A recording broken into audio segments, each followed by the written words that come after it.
Hello प्यारे बच्चों, स्वागत है आपका हमारे YouTube चैनल में। मैं लेकर आई हूँ आपके लिए हिंदी व्याकरण। हिंदी व्याकरण में यण संधि हम पढ़ेंगे। अभी तक हमने पढ़ा है वृद्धि संधि पढ़ चुके हैं, अब हम आज यण संधि पढ़ेंगे। तो बच्चों, यण संधि में सबसे जो मुख्य शब्द वर्ण है, शब्दनी वर्ण, जो सबसे मुख्य वर्ण है वो कौन से हैं? या और वा। ये दोनों मुख्य वर्ण इसके हैं, इससे इसकी पहचान की जाती है। तो जहां पर छोटी या बड़ी या अन्य असमान स्वर आए वहां पे या हो जाता है, और जहां पे छोटा ऊ या बड़ा ऊ या प्लस अन्य असमान स्वर आए वहां पे वा हो जाता है। इसी तरह ऋण के बाद में अगर कोई असमान स्वर आता है तो वहां पे रा हो जाता है, और ऋण प्लस अन्य असमान स्वर के बाद में ऋण हो जाता है। ऐसे यहाँ पे देखिए बच्चों, ये ट्रिक है। या और वा के पहले आधा वर्ण होता है। इस गुण संधि की मतलब एक पहचान है जहाँ पे या और वा के आगे अधिकतर आधा वर्ण दिखेगा आपको। औ शब्द में त्रा हो जाता है, जहाँ पे औ होगा वहां पे आओ है। आओ शब्द में त्रा हो जाता है। देखिए जैसे कि ई प्लस आ, उधर हमने दिया है। अब ई आ गई है, उसके अंदर असमान जो स्वर था वो हो गया आ। यहाँ हो गया यति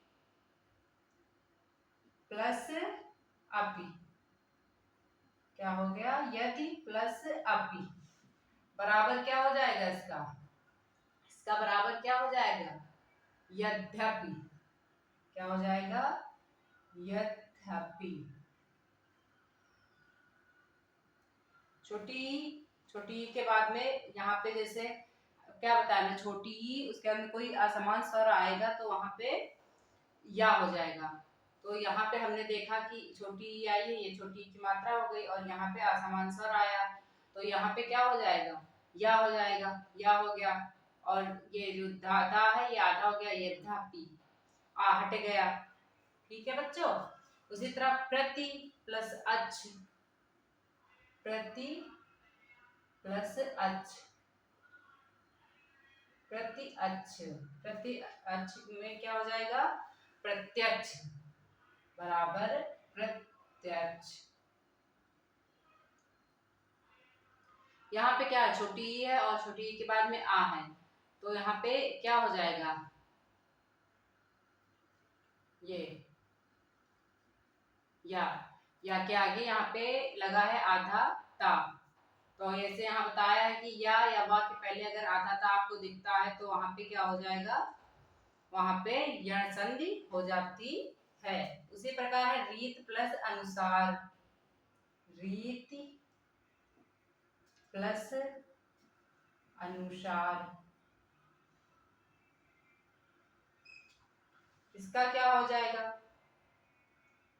अब री का तो हम री लिख देंगे, उसके बाद में ये जो ती लिखी है तो छोटी ये किस में बदल जाएगी? या में बदल जाएगी। और या के जो आगे है वहां पे ये मात्रा जो है ई, ये आधाता में रित्यानुसार हो जाएगा। इसका क्या हो जाएगा? रित्यानुसार। उसी तरह जो है छोटी प्लस बड़ा आ की भी बनेगी संधि। छोटी ई प्लस बड़ा आ की बराबर हो जाएगा अति आवश्यक। अति आवश्यक में कौन सी संधि होगी? यण संधि होगी। अति प्लस आवश्यक, अति आवश्यक में अब जैसे यहाँ पे हमने लिखा है, इसका क्या पूरा हो जाएगा? इसका हो जाएगा अत्यावश्यक,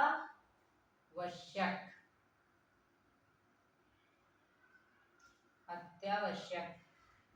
यहाँ से आ है, आ के बाद में जो बताया गया ई या बड़ी ई के बाद में कोई असमान स्वर आए तो वहां पे क्या हो जाता है? या हो जाता है। तो यहाँ पे जो है ये आ हो गया, आ के बाद में सॉरी छोटी ई हो गई, छोटी ई के बाद में यहाँ पे आ आया बड़ा आ, तो यहाँ पे क्या हो जाएगा? यहाँ पे हो जाएगा या। तो ये हम बराबर लिख दिया हमने, यहाँ का आ उठाया और इसका जो है या आ का या लिख दिया और आधा ता अत्या आवश्यक।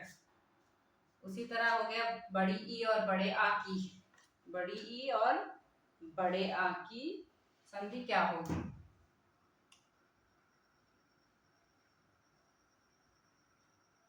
बड़ी ई प्लस बड़ा आ बराबर सखी सखी प्लस आगमन। सखी प्लस आगमन बराबर क्या हो जाएगा इसका? यहां से हम क्या लेंगे? यहाँ से सॉरी, यहाँ से क्या लेंगे? सा लेंगे, सा और उसके बाद में आधा खा, ये आधा हो जाएगा। और इसके बाद में अगर कोई असमान स्वर आया है तो वहां पे क्या हो जाएगा? छोटी या बड़ी के बाद में असमान स्वर आया तो या हो जाएगा, तो सख्या गमन। समझ में आ रहा है बच्चों? कमेंट में जरूर बताइएगा कि समझ में आ रहा है कि नहीं आ रहा है। छोटी ई प्लस छोटा ऊ, छोटी ई और प्लस छोटा ऊ, इसका क्या हो जाएगा? इसको हमने मिलाया, यहाँ पे हमने लिखा अति, यहाँ पे लिखा अति प्लस उत्तम। आप बताइए बच्चों, यहाँ पे जो है आ का हम आ ही लिख देंगे, उसके अंदर ता का आधा ता हो जाएगा, और यहाँ पे जो ऊ आया है ऊ का क्या हो जाएगा? उधर दिया हुआ है छोटे ऊ का क्या हो जाएगा? बा हो जाएगा।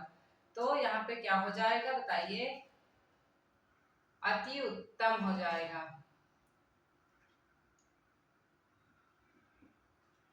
ये मात्रा लग गई किसकी? छोटे ऊ की, अति उत्तम। वैसे ही अभ्युदय, अभि प्लस उदय, अभि प्लस उदय बराबर अभ्युदय।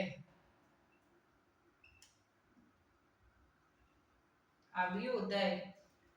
छोटी ई प्लस बड़ा ऊ, यहाँ पे भी हम एक उदाहरण देकर समझाते हैं। जैसे नी है, नी में छोटी ई हो गई, उसके अंदर प्लस बड़ा ऊ और ना, नी प्लस ऊ, तो ना का क्या हो जाएगा? आधा ना लिखा जाएगा ना, और यहाँ पे ऊ है तो ऊ का क्या हो जाएगा? ऊ का या हो जाएगा। और या में मात्रा किस चीज की हो जाएगी? बड़े ऊ की, न्यून हो जाएगा। क्या हो जाएगा? न्यून। उसी तरह है जो है यहाँ पे आ प्लस सॉरी छोटा ऊ प्लस आ, छोटा ऊ प्लस आ, तो क्या हो जाएगा? अनु प्लस आय, अनु प्लस आय, अनु प्लस आय बराबर अनु अन्वय हो जाएगा। अन्वय। समझ में आ रहा है बच्चों? कमेंट में बताया करिए कि समझ में आ रहा है कि नहीं आ रहा है।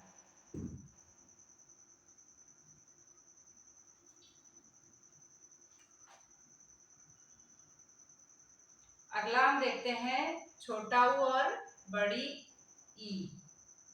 छोटा ऊ और बड़ी ई, अनु प्लस ईषण, अनु प्लस ईषण, ईषण, तो इसका बराबर क्या हो जाएगा?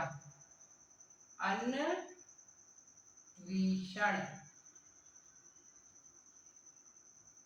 उसी प्रकार बच्चों हम देखेंगे ऋण की मात्रा के सब नहीं। अभी तो हम छोटा ऊ और ए वाली मात्रा देखेंगे। बराबर अनु प्लस एषणा, अनु प्लस एषणा, इसका क्या हो जाएगा? जहाँ पे छोटा ऊ आया फिर कोई असमान स्वर आया वहां पे क्या हो जाएगा? इसका हो जाएगा अन। अब यहाँ पे ना हमने आधा ले लिया और वाह और ए, अनुवेषण। उसी तरह है छोटा ऊ और प्लस ओ बराबर गुरु प्लस ओस, गुरु ओष, इसका क्या हो जाएगा? इसका हो जाएगा गुरुवो धन। इसी प्रकार है हमारी छोटा ऊ प्लस आओ, इसकी हो जाएगी गुरु प्लस औदार्य, और इसकी क्या हो जाएगी? गुरुवो, ओ आ जाएगा ना यहाँ पे, गुरुवोदार्य। ठीक है बच्चों, इसी प्रकार ऋण की हम भी पढ़ेंगे, ऋण की मात्रा वाले भी। जैसे ऋण है और प्लस ए, ऋण प्लस आ तो बराबर हो जाएगा पितृ प्लस अनुदेश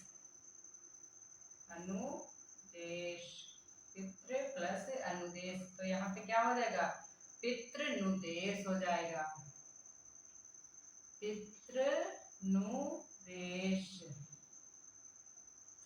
पितृनुदेश।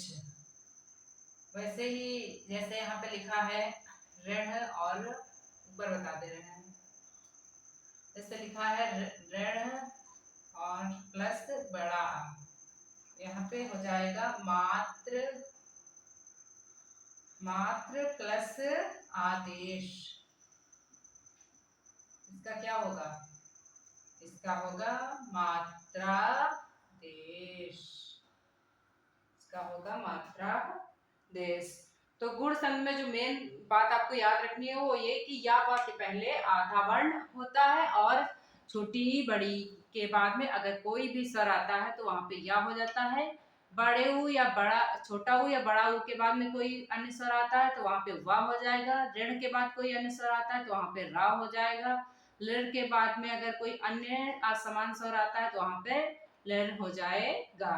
बस यही मेन इसका यण संधि की मतलब परिभाषा है, यही याद करने समझने की बात है ये। बस बच्चों क्लास कैसी लगी है कमेंट में जरूर बताइएगा। अगर क्लास अच्छी लगी हो तो लाइक शेयर सब्सक्राइब करिए, बेल आइकन को दबाइए जिससे कोई भी वीडियो मिस ना हो। धन्यवाद।